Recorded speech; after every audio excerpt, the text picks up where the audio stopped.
Welcome to the Life Makeovers podcast. My name is Cindy D. Whitmer, and I am the Midlife Makeover Coach, helping you turn your midlife into your best life, one step at a time. Through powerful conversations, my own midlife roller coaster story, and over 3 decades of helping people transform their lives through counseling and coaching, I am on a mission to help you create your own definition of success and happiness. Thank you for being here. Oh, hello, Ed Smarsh. Ed Smarsh is my guest today, everybody. And, in case you're just tuning in for the first time, this is the My Life Makeovers podcast. I'm Cindy Whitmer. And this could quite possibly be my favorite person on earth sitting here with me today. For those of you that are watching on YouTube, this podcast is available in audio or visual form. So anyway, so we're going to talk about dating in midlife after divorce because we are experts in this. I don't know about that.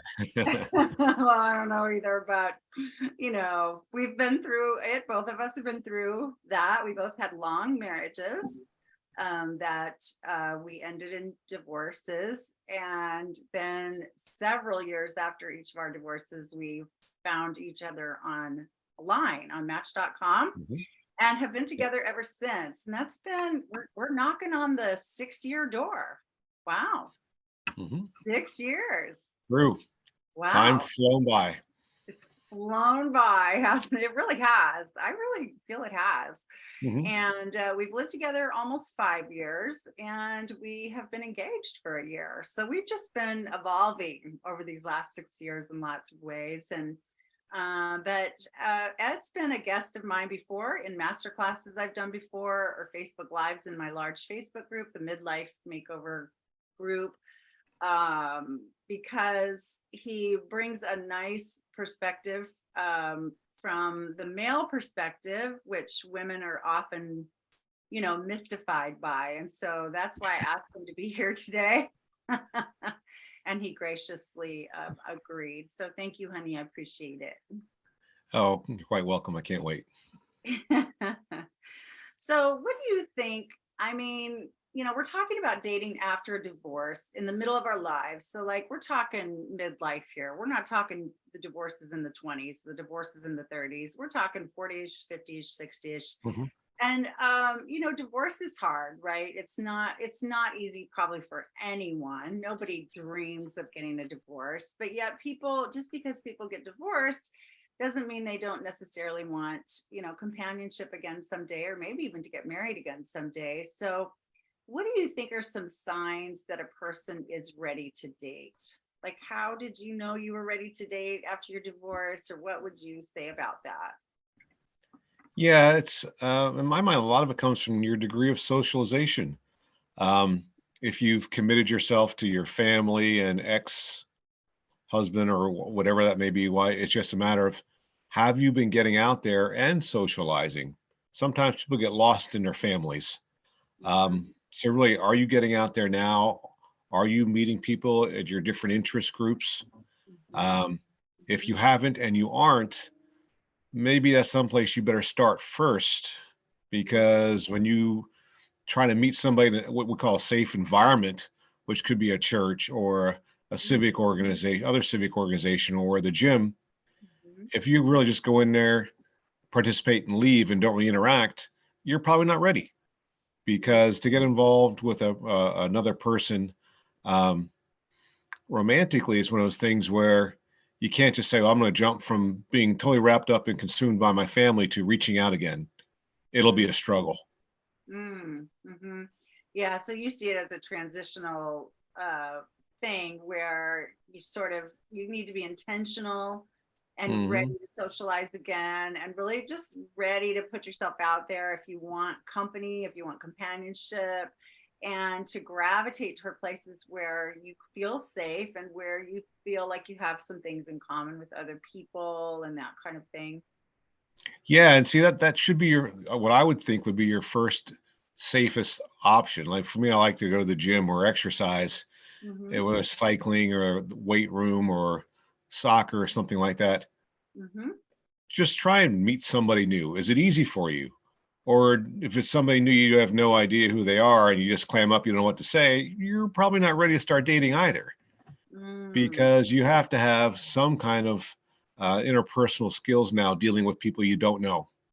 You may have Yes. been a Mm-hmm. product of your own environment where you're happy with the core group of friends you have, the family, and that's all you've needed.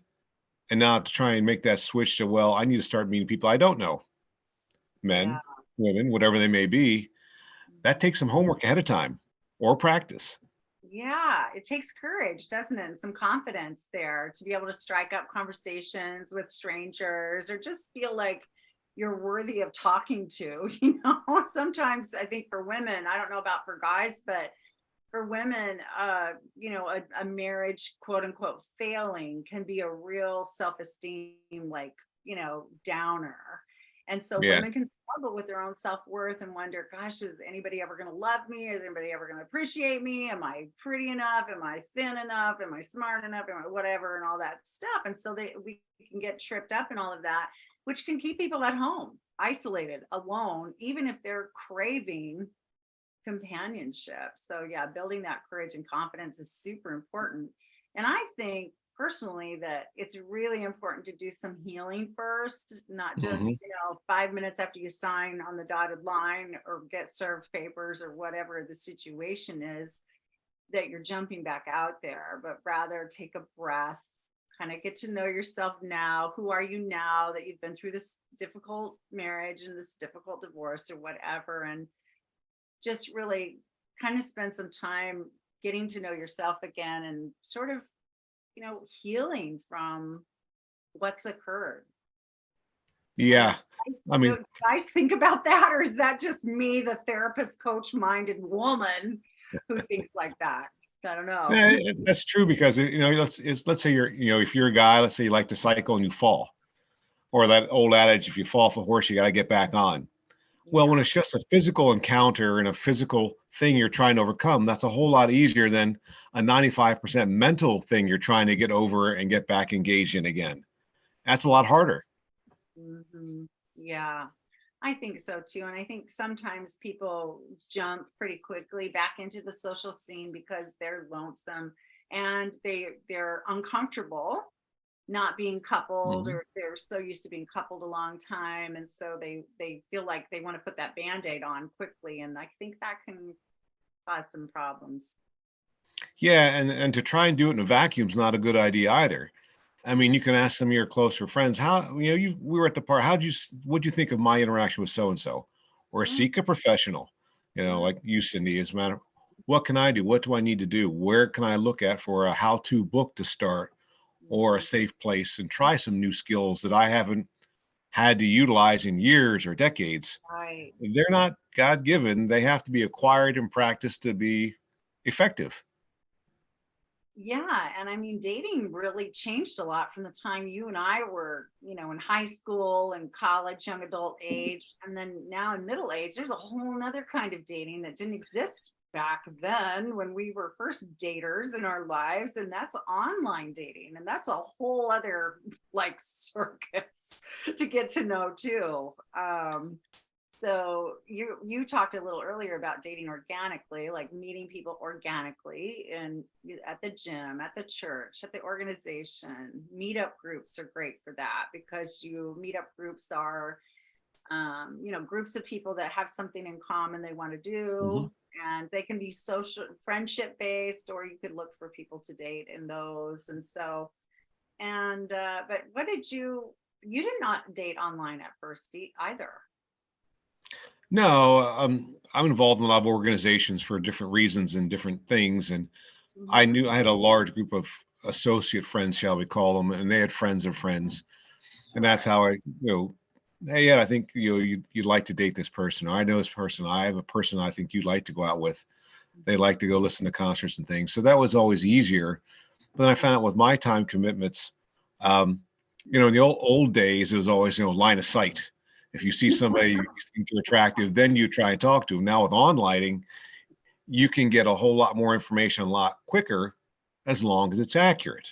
or honest. Yeah, true. So you know a whole lot more before you even push, try and, to contact them. You can say hello. Not in Yeah. the old days, yeah. So with the advent of online dating, it's a whole lot easier to warm up into some of these skills because it's not face to face. There's no time pressures. You're in your safe space wherever you and your computer are set up. Right. But at some point, you got to bridge the gap. But Right. it's got to be one of those things where it's honesty, getting practice, and then picking even online dating services. There's so many of those. How do you know which one to pick? Yeah, there's so many. Well, thank goodness you finally saw the light and got on Match.com so you could find me. Best Yes. decision you ever made, right, sweetie? Yes, it is. Yes, it was. And again, I chose that because of the kinds of things that they portrayed in their mission statement on trying to make connections by, common things you do, common interests, not just a short-term relationship, but things that are longer. Um, and that really led me down the path of, spring of 2017 to start utilizing that service. And in the spring months going into summer when the weather's nice, lots of activities, lots of opportunities to date at activities that I knew were going on, an arts festival, a concert downtown. I mean, living in Lawrence, there was always activities going on. So you say, hey, let's just meet in Lawrence at a certain place and do something for a couple of hours. Mhm, mhm. Yeah, kind of a low key, yeah, putting yourself Mhm. out there, right? Just go to something you can both enjoy and just get to know each other. And, I think it's really important. There's a lot of things to consider that are important when we're getting ready to put ourselves out there again, dating. But one of the things is well, you already mentioned it, is to be honest and real, whether you're online or not, to be honest, be who you are. You're more than enough, just who you are. And so keeping up to date photos on your profile, sharing real information. You don't have to overshare on an online profile. The purpose of the online profile is to get you to like the first conversations, which Mhm. hopefully will move into an actual meeting if both people want to. But it doesn't have to be a tell all of your whole life history and whole life story or anything like that. Um, what do you No, think? but I agree. But you got to be honest with that because I'm an active guy and I was looking for gals who were active also, Mhm. physically active, like skiing and cycling and doing things like that. So it's different between saying, I am a cyclist, I am a skier, to I'd like to try, and instead you just put out there, well, I am, and Mhm. then you come to that first date. Well, I don't really ski now, but I'd like to learn. That's a whole different ball game. So you got to be careful how you word things. And I'm not saying you got to give a little information to get a little information. It's got to be accurate. Otherwise, you're both wasting your time. Exactly. You don't want to waste your own time and you don't want to waste somebody else's time by creating a facade.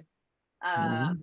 I went out with a guy once. I told you about this, that his picture on his online profile, he looked kind of like a really cool, like hippie surfer dude kind of guy. I don't know how else to explain it, but I liked that, his laid back, I don't know, artistic surfer, I don't know, style. And so we communicated a little bit, and then we were meeting for dinner. And I got to the Mhm. restaurant first, and um, I saw a guy park across the street and get out of his car, and he started walking away from the restaurant. And so I texted the guy that I was waiting for and said, "Hey, I'm here. Just so you know, I've got a table in the front or whatever." And that guy stopped and looked at his phone right. And he turned around and started walking toward the restaurant. And this guy was probably 100 pounds heavier Yeah, than, his photo in the profile. And, it's, it, I wasn't as attracted to him physically. And then I was concerned, what else is he not saying, or what else is he dishonest about? exactly. Is Yeah. his physical stature right now? Like, he was so nice. We had a great dinner, we had a great conversation and so forth. But always in the back of my mind was, well, what are you telling me the truth about what you do for a living, or what, even whatever. Yes. And you have this one profile picture that's clearly you at another time in your life, which is, And so it's really important that when you decide it's time to get out there, that you know you can do it from a place of integrity, because there will be someone out there for you, no matter who you are, no Mhm. matter what size you are, what shape you are, what age you are, what political leanings you have, what religious leanings you have, what economic, what your status is. It's just be honest. So Yeah. Yeah. yeah. And the thing where it's, being honest, and some people say, well, I don't want to date in my own town, or I don't want to date anyone in my health club. It could be awkward later. I'm Yeah. like, well, that might be missed opportunities. I'm not saying try and Yeah. date every attractive person you may find in your exercise group. I'm not saying that either. I'm saying, and as far as your hometown, well, sure, it's a little easier if you're a little closer to try and get together. And keep in mind, you may come across them later. There's a couple of gals I dated in Lawrence, Mhm. and I went into it with, with this we could be friends afterwards. Yes. And sure enough, I've run into them, you've run into them with me, and it's been cordial. And that's what you want. Very So good. if you're honest up front about, hey, we live in the same town, let's, have dinner, see how this works out. We may or may not be compatible. If Mhm. you're not, you part as associates. If you date a few times and you don't, then you're still friends. Mhm. But don't be fearful of trying to, when you say like date organically, with same town, same club, whatever, in moderation. Don't limit that to yourself. And then you're on the other side of the spectrum. Well, I don't want to date anybody from my hometown. I'm like, you're taking away options where now you're going into a cold environment, and that's stressful for anyone. Even the people who are the extroverts, some do okay, but they've got to also mentally prepare for getting, in that kind of environment to try and succeed. And how are you measuring your success?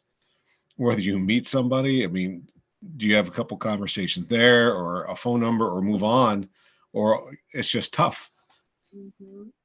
Well, yeah, I think one of the things I appreciate about what you just said earlier there, when you started, is, this is grown up dating, right? I Yes. mean, this is grown up dating. This isn't, we're 16, who's going to take me to prom? I have to compete with all the cheerleaders. This is different. It's grown up dating. And hopefully people, I mean, not everybody's going to be mature. Not everybody's going to be respectful out there. Everybody's got their issues. We've all got our stuff. However, hopefully, you are setting a standard in your dating, that you would be with someone, you would date people who appear to be respectful and kind, Mhm. and who could handle bumping into you again someday down the road, in your town, at your club, at the board meeting, wherever it is, and it not be tragic that you dated a little bit and then it didn't work out, and we're just Yep. adults and we can coexist, and that kind of thing. So I would really encourage all you gals out there to set that standard, that that's how you're going to show up in your dating experiences. And you did that with me, Ed. I remember when we planned, you planned our first date, or we planned our first date, you said, hopefully we'll, if this is a great connection, great. And if not, we'll part as friends. Mhm. You just said that right out there. And I thought, oh, I like that. About that actually attracted me to you more, because I thought, oh, this is a mature guy and he's a kind guy, and he's not going to just, write me off or be mean if I'm not the perfect whatever, and that kind of thing. So I think another thing to be really aware of as you're getting out there is to know what your goals are in dating. Now that may sound goofy, and you listeners might be thinking, oh, she's a coach, she's always talking about goals. But what I mean by that is, some people are out there to just, find companionship, have someone to do things with. Even I remember seeing people with profiles that said, I'm looking for a travel partner. Like, I want to go on trips. I don't want to go alone. I want a travel partner. Some people are looking for sex. Some people are looking for friendship. Some people are looking for their future spouse. So I think it's really important to know your goals. Like, what would you say about that?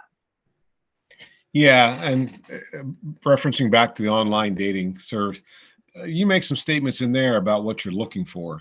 Mm-hmm. Um, some people say don't be too narrow in your scope. Well, that would likely garner a higher level of match. But there's always, maybe rank what's most important to you to the least. Like, let's say 10 items. Mm-hmm.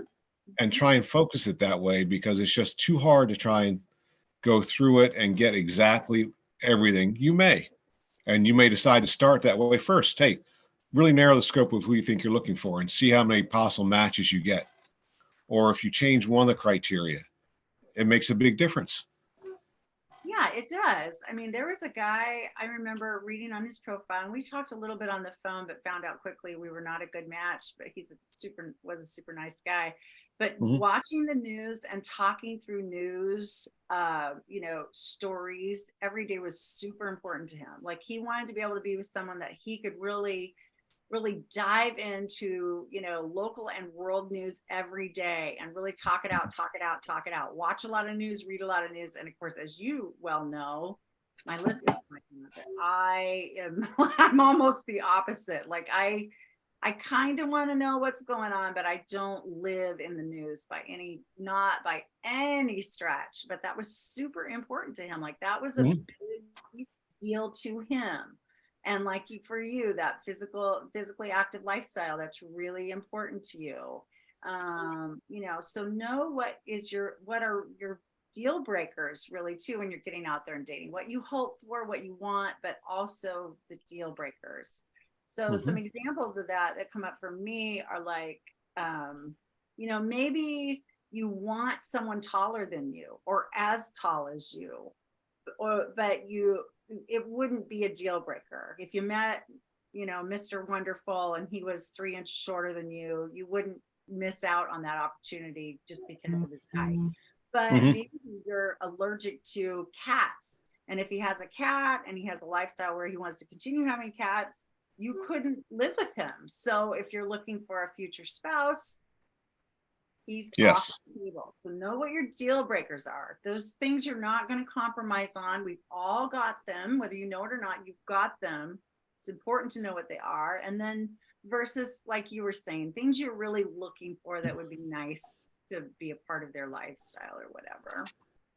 Yeah. And another thing to add, I've talked before. How long have you been since your last divorce? Yeah. Has it been a year to all the healing's done, but you continue to exist by yourself for 5, 10 years? Mm-hmm. Do you have the skills to be in a partnership relationship? Mm-hmm. Because are you set in your ways and that's only the way that things can be done? Only one cat, only, 5 restaurants I'll eat at, only, ski on this mountain. Are you ready to be part of where take those top 5 or 10 things and then everything else is negotiable? Mm-hmm. That's part. Are you ready to start dating again? Or maybe dating isn't a good thing for you. Maybe it's just to stay in your focus groups and keep that way. Yeah. Well, yeah, especially if your goal of dating is to really end up in a committed relationship where you might possibly live together or you might get married or Mhm. something that's more like at that level. If you're just going to date around and stay living in your own place and you don't care to take anything beyond that, that's great too. That's fine. But yeah, I think what you're saying is that do you really if you're out there to find a partner, a committed partner, then are you really ready to blend your lifestyles? Like, are you willing Yes. to not get everything you want and, you know, really blend your lifestyles, which is Mhm. that's another thing. And if we get too kind of stuck in our ways being single again, then that might be a difficult transition. Yeah, because when you're single, the only person you answer to is yourself. Right. And some people have problems taking that ownership with Yeah. mistakes they may have made or things they shouldn't have gone. But that's part of growing also.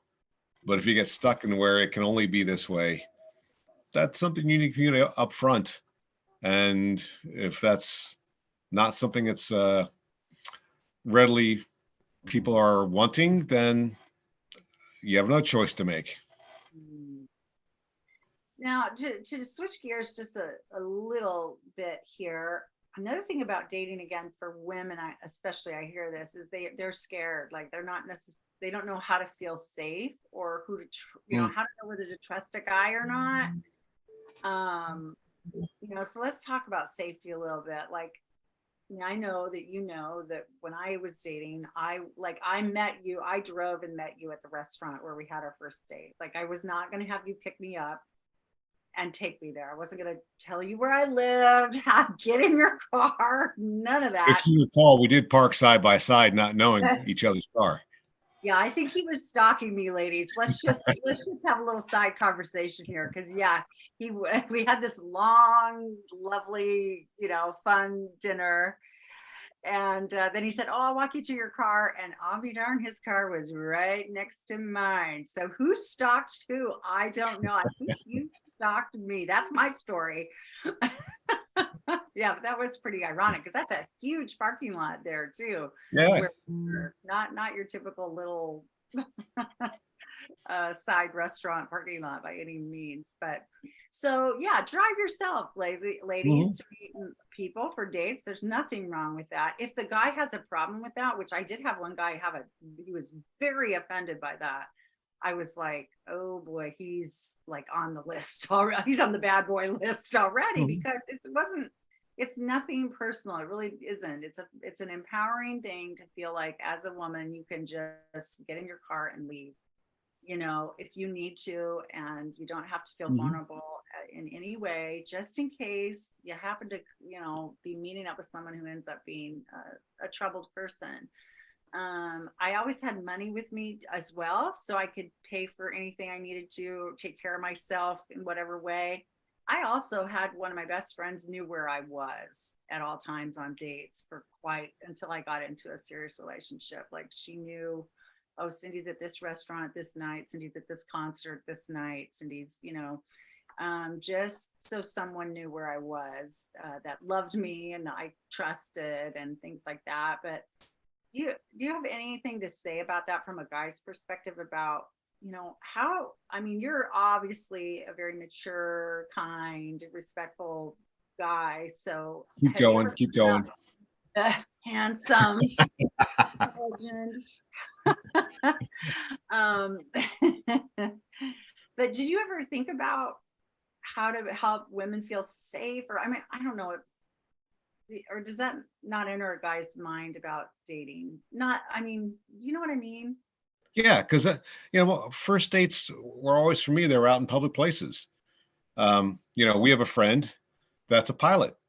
You wouldn't want to say ask a gal on a first date, "Hey, let's go take a flight in my plane."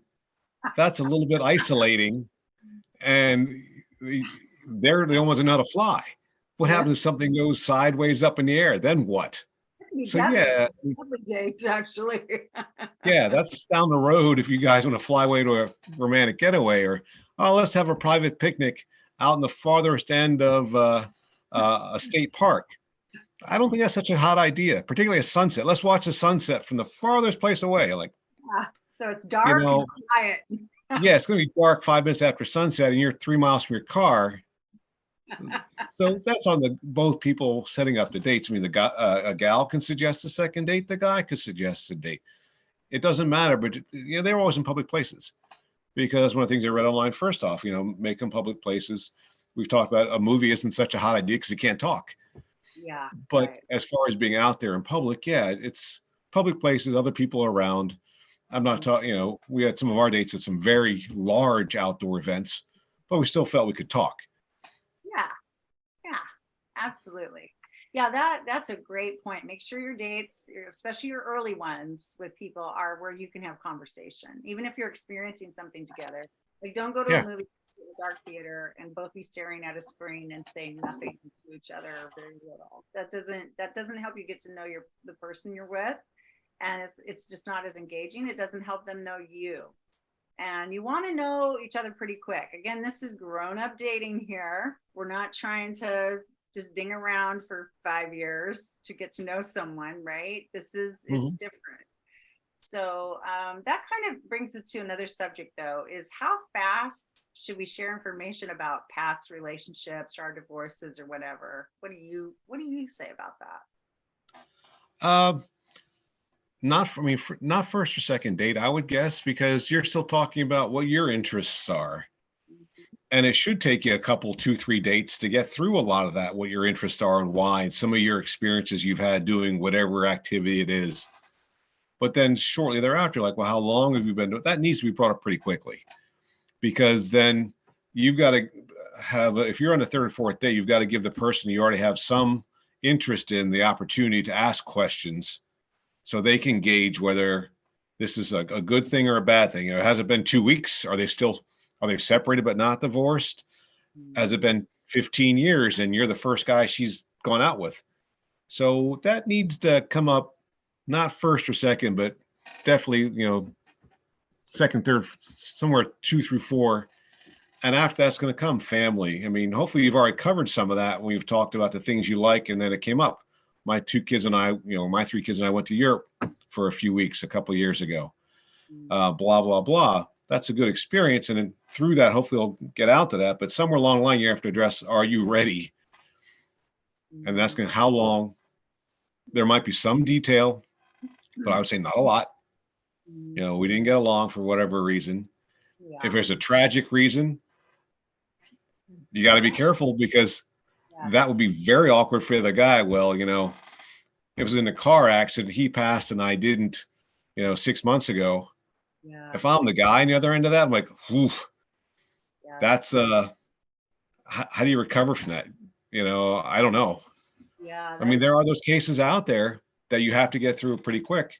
But say, hey, I've been in therapy, seeking help. I think I'm ready. This is why. That's okay. That's the backside recovering is a success story. Yeah, and I think there's some very awkward subjects for some people around their divorces. Some people don't want to say that their spouse divorced them. Some people wouldn't want to share if there were affairs or if there were, or crime. I mean, there's all kinds of embarrassing things that could be part of people's end of their marriages or the struggle in the marriage, and that's very private. That can be very, very private. So if you find yourself in a situation where someone's asking you about your marriage, it's okay to give generic answers too, especially early on. Absolutely.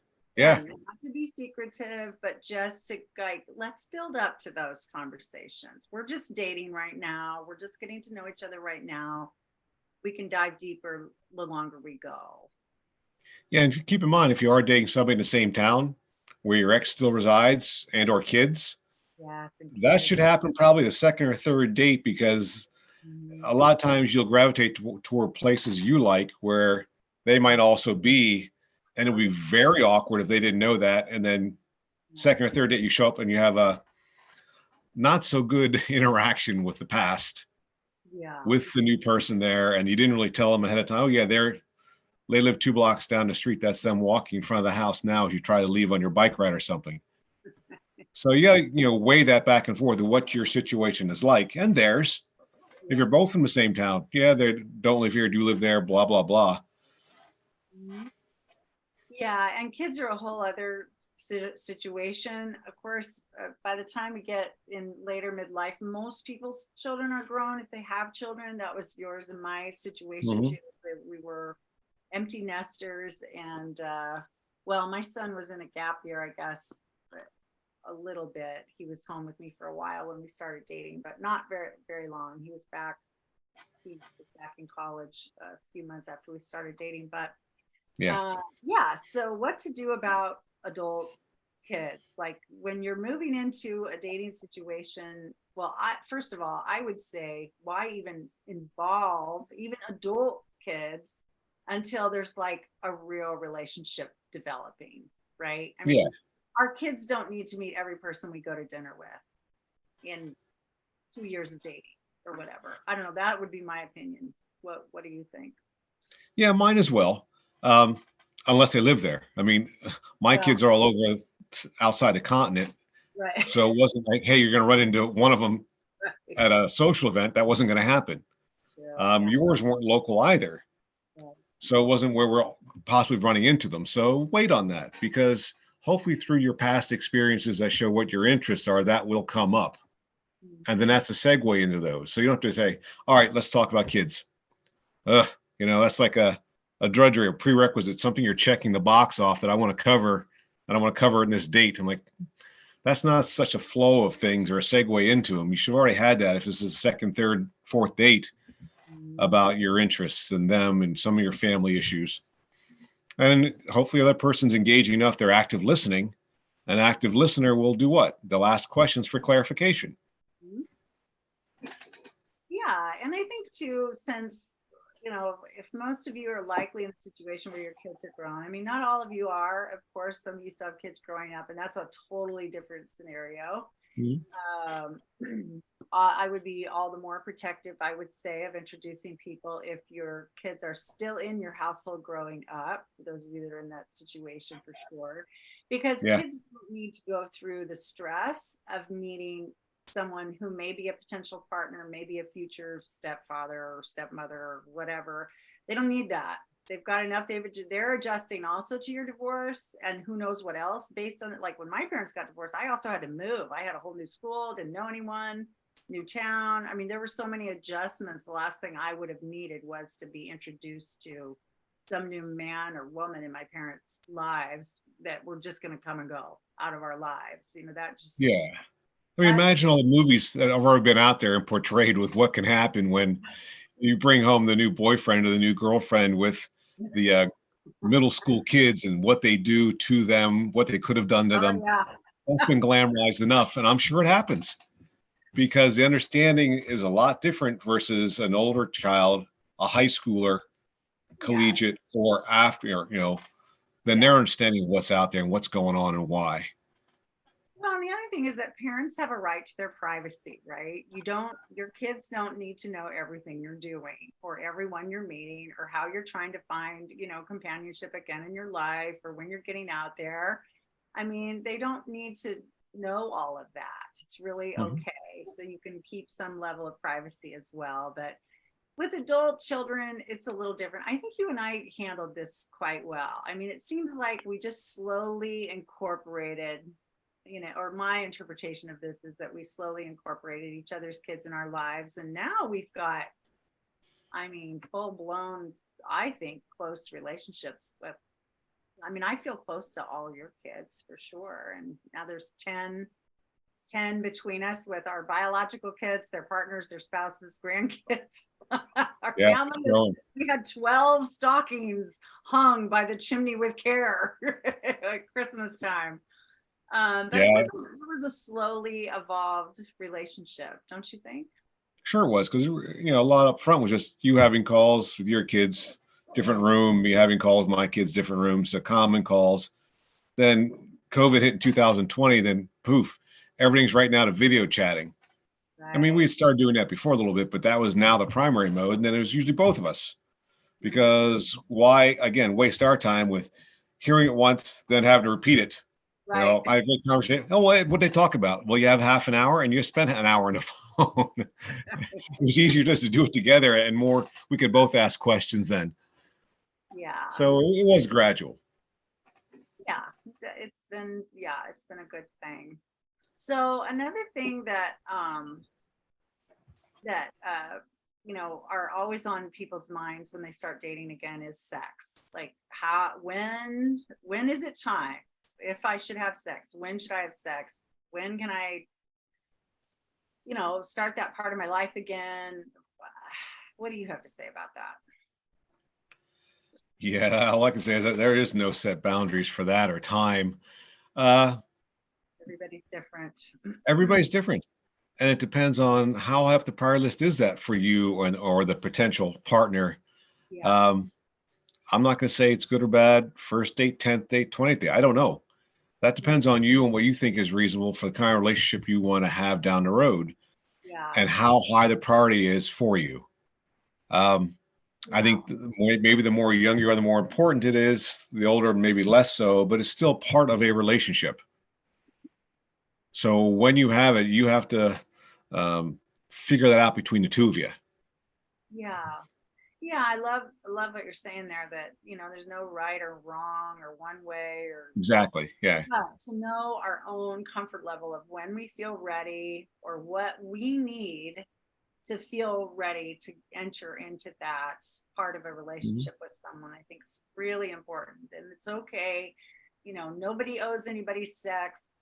Nobody, you don't have to do anything if you don't want to, but if you do want to, think about that. Think about what you want. I say to women, think about what you want, like long term. What's the big picture approach to this? Because if you're quickly sleeping with anybody that you're going out with, but what you really want is a really sacred relationship with someone, you might be giving yourself a mixed, signal around that, or you know what I mean? Or are you like, no, I'm a guy, Cindy?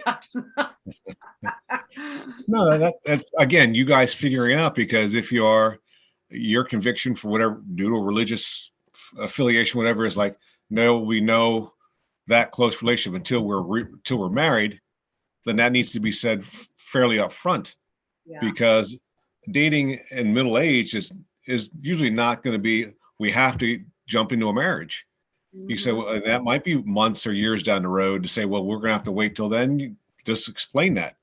And then Yeah. either it's acceptable to the person or it's not. They Yeah. can make the choice. And you have to understand that if this is your most important thing, or that's your view on it, and there is no waiver, get that out there. Then let them make a decision on that. It's Mhm. not yours to control the relationship with, it's yours to get out there and say it's important and why. Let them make a decision, or their choice on Yeah. how, if it's right for their list of priorities.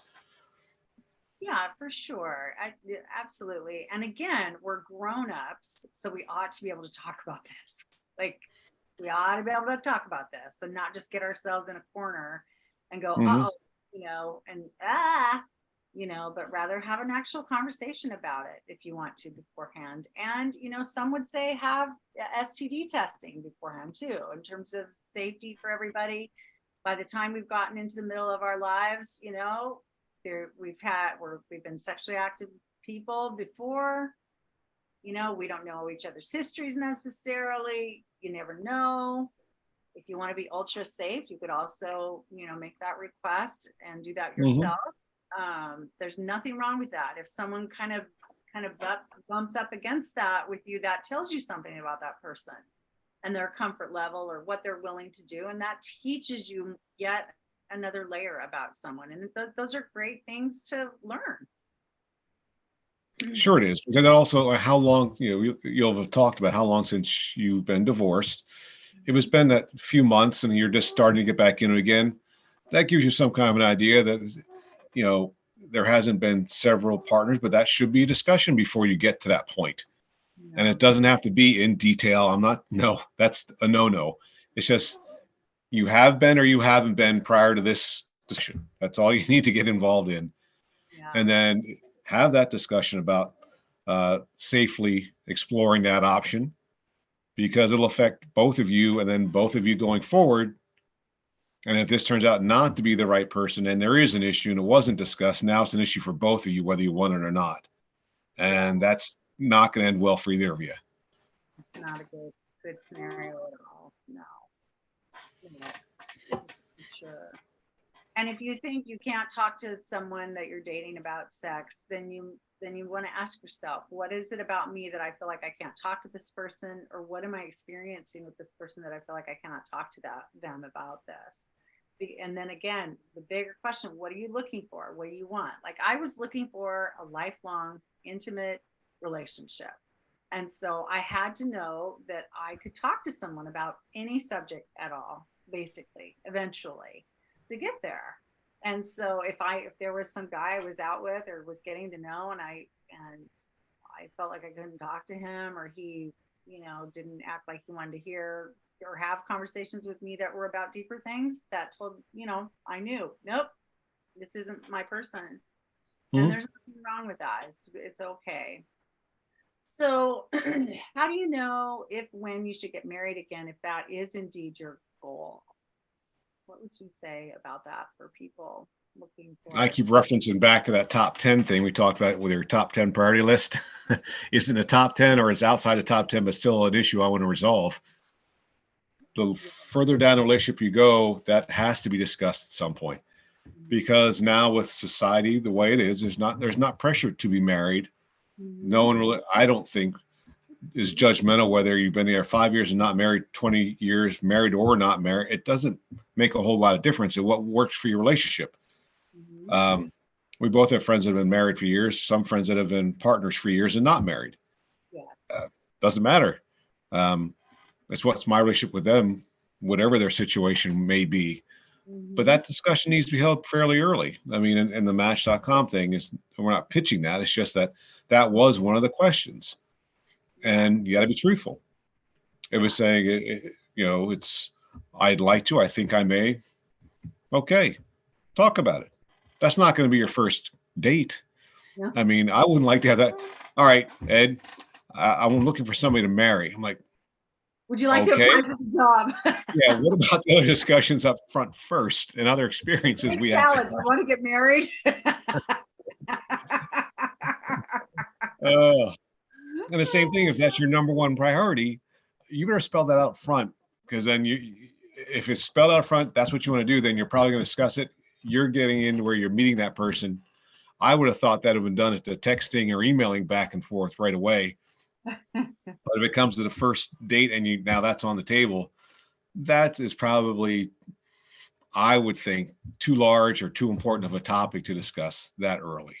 You're having even established whether you think you're compatible enough, because it's not just having fun together that determines whether you're compatible enough to get married or be in a long-term relationship. Have a lot of fun with a lot of people and not have a lifelong successful relationship. Yeah. So warm up to that, but just know where it is on your priority list. Yeah. Well, and then there's in midlife, another thing about grown up dating is there's a lot of financial considerations in dating and marriage and everything. When you've been around the block for 40 or 50 years, they're different than when we're all 20 and we have very little Yeah. or nothing and we're getting ready to build, like to start building that financial life or whatever. So what would be your thoughts or It's encouragement around true from what we've discussed, those three major things that create conflict are money, infidelity, and substance or any abuse issue, that? whatever that may be or form. And money's definitely one of them. Yep. Um, again, not a first date kind of thing, not second or third, but shortly thereafter, if you start, visiting or picking them up at their house or spending time at your house, it's going to be, you're going to start looking at things and the kinds of thing he wants to do versus the kind of things you want to do. So that's 3 to 5, date 3 to 6. That has to be put out there. Yes. Yeah, I just got divorced 8 months ago. I have no money because it's all going to wherever, or I had a business that just failed. I have no, that has to be put out there, Yeah, because that is one of those things that could be a deal breaker for sure. going forward. So that needs to be earlier than later, a discussion. And it doesn't have to be exact. It's No. not meant to be. Just saying these are the kind of things you just do. You say, yeah, I took 3 vacations last year, a month each, all overseas. I'm like, okay, that's not cheap. I wonder how that happened. What do you do for a living? Yeah. Could you afford that, or are you in severe debt now that you did that? Exactly. So I would like to, I thought there have been segues earlier on that, amount of vacationing or amount of disposable income, that kind of thing. Mhm. But that's another conversation, a later one. Like I said, there's three things, with money or substance abuse or any kind of abuse issue where you're, use the word addicted. Sometimes I've talked to Cindy one time, I was addicted to exercise, where it was every day, had to do it, felt guilty if I didn't. Well, as soon as you got that, I felt guilty, then you're addicted to it. That's And the I, problem. Yeah. yeah, and I backed off. And what's reasonable and realistic? And Cindy and I have deals for my exercise amounts and doing certain things, and our time together is our most important thing. So we had to, what makes sense for it. Because I do things in the evening, Cindy does things in the evening. We want to make sure we have enough common time on our own. That's important to us. Mhm. It's all about balance, isn't it, babe? Mm-hmm. It is. So what other encouragement do you have for women, who might be, hesitant or scared, non-trusting, just who are really want to get out there, but they're afraid, for one reason or another. It's hard to trust again. They're, you know, been through a lot. Maybe they're not feeling 100% confident yet. What would your encouragement be? You Do you can't have do an this in a encouragement for vacuum. them? You can't do this in a vacuum. And to try and get a realistic assessment of if you're ready or not, you really can't rely on family, friends. That maybe you might need to see someone outside of your group, like a coach like Cindy or a therapist or somebody to get that realistic, non-biased decision of where they think you are mentally to get ready for this. Because Yeah. it's something if you just jump in with unprepared, if you have a plan, you may succeed. Without a plan, you'll never succeed. Dating's the same way. And I'm not talking in-depth outline, day one, day five, I'm not something I'm talking about. I just say in general, I want to start doing this, but am I ready? Usually you don't have the skills yourself to take a non-biased look at yourself. I mean, Yeah. maybe there are those who can. I'm not one of them when it comes to some things, yes, but that's a difficult one. You need to get a little help to Yeah. find out if you think if you're ready and the whys, because pretty quick in an initial, so you can go through that and through whatever organization which they might have help, people you can ask, dating consultants, personal coaches, but do get that realistic, unbiased, non-biased exterior view of you. Yeah, and there are literally dating coaches out there too. Like one of the things that helped me get back out there was I watched YouTube videos of some dating experts, like Mm-hmm. dating coaching experts out there that really helped me a lot. Like helped me learn how to, put up a profile online and or ways to meet people that maybe I hadn't thought of or things to consider. And so there's that kind of help too. And another thing to remember, I think, especially if you're feeling fear and hesitation, is to remember that yes, scammers are out there. Yes, people that would be very wrong for you are out there, or you wrong for them, they're out there. But most of the people out there are just genuinely, they're looking for love or they're looking for companionship or to have fun or something as well, just like you are. And they've Yeah. been through something at this point in their lives. Likely they're either widowed or they're divorced or who knows what, but they've lived a bit of life as well, just like you have. And so most people are, they're just doing the best they can also, and they are scared too, whether they know they are or not, because they don't know what they're doing any more than you do necessarily, right? Because when you find yourself in the middle of your life, when you've been in a long marriage, for example, that's ended, you don't necessarily have dating skills anymore. You've been married so long, that's a whole different ball game than dating. And so just remember that most people are just out there like you are, sticking their necks out, trying to have, a life again in that area of their lives. And they just want to be loved too. Mm-hmm. Yeah. Yeah. So Well put. is there anything else that you'd like to add? Anything that came up that, excuse me, is you think's important that we address today? Socialize. One word. Yeah, just get out there. Even Mm-hmm. if it's just you're starting small and just going to, like you said, events in your area, or Yep. joining clubs that are like, join a hiking group if you love to hike. Join a cycling club if you like to cycle. Join a political organization if you want to be active politically. Join a church that really speaks to you, whatever it is, because then you are already surrounded with a set of people who really share something in common with you. And they may be potential friends, which we can all use as well, or they may be potential partners there, or that expands your network, so you will be connected to more Dramatically. people through Yep. those people. So it does take courage, but everybody's, we're all just doing the best we can. So, and there is life after divorce. I guess I would really like to say that too, that there's it's hard to struggle in a marriage. It's sad. Nobody grows up dreaming of getting a divorce. That's not in the white picket fence Yeah. Cinderella stories for anyone. And so it is something that, takes time to work through, but there is definitely life after divorce. Wouldn't you say, honey? Oh, definitely. Most definitely. So it's not all tragic, because it can lead you to your second chapter, which can be, just as wonderful or more wonderful than the first. So, Absolutely. and it's nothing to be ashamed of either. I mean, I think we associate shame around the word divorce sometimes. It's like, what? Everybody, everybody was doing the best they could with what they knew at the time, right? With the skill set they had at the time. And it's a chance to grow and evolve as a person, and then hopefully get another opportunity to go through the journey of life with someone again, if that's what you want. So, all right. Well, gosh, sweetie, I really appreciate you so much Uh, today. it was a great conversation with you, dear. Yeah. Thank you so much. I appreciate your male perspective on the whole scene. Yes.